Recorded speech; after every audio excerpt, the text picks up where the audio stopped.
काममाश्रित्य दुष्पूरं दम्भमानं मदान्विता मोहात् गृहीत्वा सद्ग्राहान् प्रवर्तन्ते शुचिव्रता।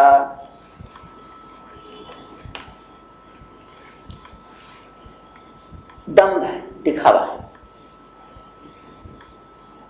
एक बार ब्रह्मा जी की सभा थी, तो उसमें एक आदमी आया, बादल बढ़ा था और हाथ में एक कमंडल में जल दे रखा था, चलता जाता था, छिड़कता जाता था आगे आगे। ब्रह्मा जी की सभा में आया, सबको देखने लगे। फिर ब्रह्मा जी ने कहा बैठिए। कहाँ बैठे? सब जगह पवित्र है, सब आसन अपवित्र है, इस पर कैसे बैठेंगे? लोगों का बैठा हुआ। तो ब्रह्मा जी ने कहा भाई तो पवित्र आसन कैसा चाहिए? बोले हमको पवित्र आसन चाहिए जिस पर कोई नहीं बैठा। ब्रह्मा जी ने कहा मेरे गोद में बैठ जाओ। तो ब्रह्मा जी की जांघ पर बैठ गया, गोद पे। गोद में बैठ के कहता कि आपकी जो सांस चल रही है ना, वो अपवित्र है, वो मेरे लग रही है। तो ब्रह्मा जी ने कहा ऐसा कौन आया ये? तो झुक करके देखे, अरे बेटा दम्भ कहाँ था तो इतना दिन? तो दम्भ के ये दम्भ का ये आश्रय संपदा है, दिखावा।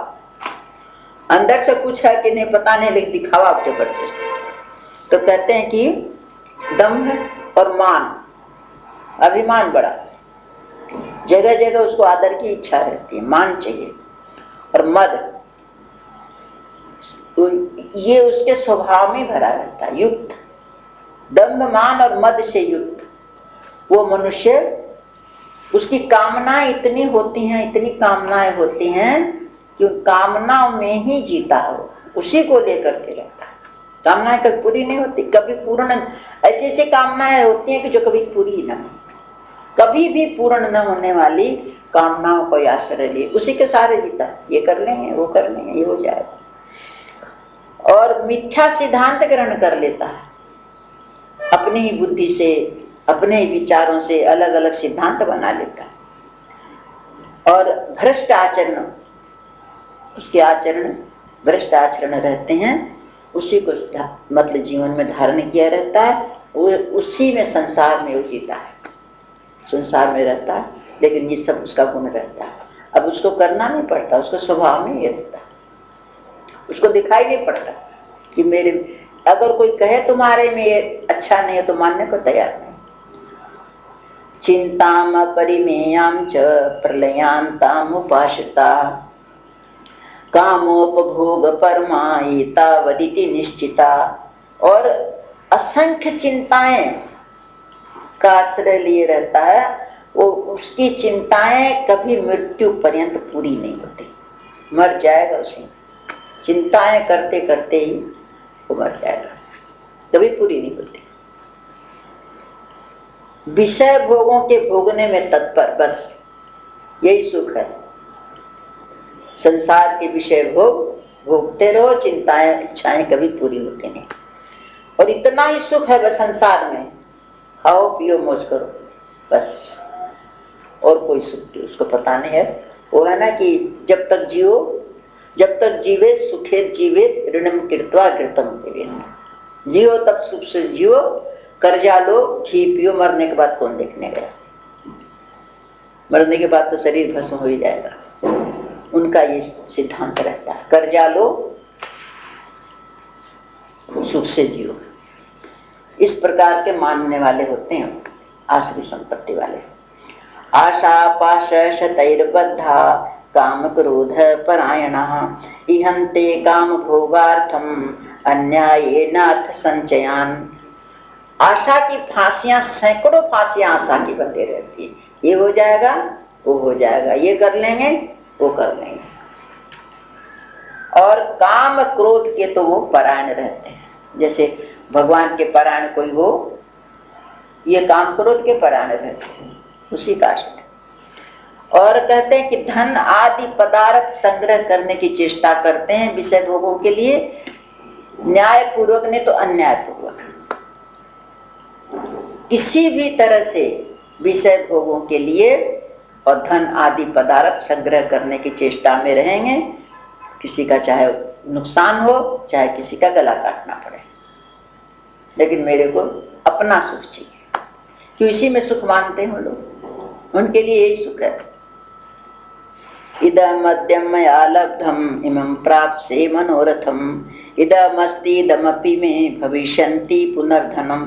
सोचा करते हैं, मन ही मन में संकल्प करते रहते हैं उनके, आज ये प्राप्त कर लिया, मेरा ये मनोरथ पूरा हो गया, और अब ये मनोरथ और है, अब ये पूरा होगा, इतना कर लिया, अब आगे ये और करूंगा, इतना धन है मेरे पास और भी बढ़ेगा, इतना धन हो गया, इतना और बढ़ाएंगे, बस वही यही रहता उसको। आज ये मिल गया, कल ये मिल जाएगा, आज ये कमा लिया, कल वो कर लेंगे, इतना धन मेरे पास है, आगे इतना और बढ़ाएंगे, इतना और बढ़ाएंगे, सोचता रहता, यही मनोरथ उसका। असौ मया हतः शत्रुर्हनिशे चापरानपि ईश्वरो हम भोगी सिद्धो हम बलवान सुखी। कहते हैं कि वो शत्रु पर मैंने विजय कर ली, उसका राज मैंने जीत लिया, उसका मैंने हड़प लिया, और भी जिससे आगे वो शत्रु है, अब उसको मारूंगा, अब उसका मेरे को लेना है। तो इस तरह से वो अपना बनाता रहता अपना, इसको शत्रु को जीत लिया, अब उसको जीत लेना है, अब उस पर विजय कर लेना है, उसका धन अपने कब्जे में कर लेना, ऐसा सोचता रहता है। मैं ईश्वर हूं, क्यों? मेरे पास इतना ऐश्वर्य है, मैं भोगने वाला हूं। ईश्वर नाम की कौन सी चीज है जिसकी सामर्थ्य हो? ईश्वर। और सारी सिद्धियां हैं मेरे पास, मैं जो चाहे सो कर सकता हूं, इतना बलवान हूं, मैं सुखी हूं, मैं बलवान हूं, यही उसके अहम जो है ना वो चलता रहता। अपने सामने वो किसी को नहीं गिनता, न बुद्धि में किसी को अपने बराबर गिनता, न धन में अपने बराबर किसी को गिनता, न बल में किसी को अपने बराबर गिनता। सारे गुण मेरे में और दुर्गुण सारे दूसरों में। भगवान ने जब भेजा सृष्टि में मनुष्यों को, तो एक लाइन से भेजा था, ऐसे ऐसे खड़े, एक के पीछे एक के पीछे एक, तो दोनों सबको एक एक थैली दी, जिसे ऐसे थैली होती है ना कि आगे भी लटके पीछे में कंधे पर डाल ले। तो भगवान ने कहा कि इस थैलियों में एक तरफ अपनी बुराई और एक तरफ अपनी भलाई रख लेना, तो भलाई का तो पीछे कर देना और बुराई का आगे लटका के रखना। तो जो सामने वाला रहेगा उसकी भलाई दिखती रहेगी और अपनी बुराई दिखती रहेगी, तो मनुष्य वो बुराई को निकाल करके भला होने की चेष्टा करता रहेगा। अब मनुष्य ने उल्टा कर लिया, अपनी बुराई पीछे डाल दी, भलाई आगे रख ली, और चलते तो दूसरे की तो बुराई दिखती रहती है और अपनी तरफ देखे तो भलाई भलाई दिखती रहती है। तो कहते हैं मनुष्यों की ऐसी कमजोरी है कि धन तो दिखता है दूसरों के पास ज्यादा, अब बुद्धि दिखती है अपने पास ज्यादा। बुद्धिमान मैं हूं और अपने पास कितना भी बड़ा भंडार हो, लेकिन दूसरे का धन पर दृष्टि लगी रहेगी, अपने को कमी कमी दिखती रहेगी। बड़े बड़े भंडार लेकिन इतना कम है, अभी 99 वाला चक्कर कभी पूरा नहीं होता। तो धन तो दिखता दूसरे के पास, बुराइयां दिखती है दूसरे की, और गुण दिखता अपने में।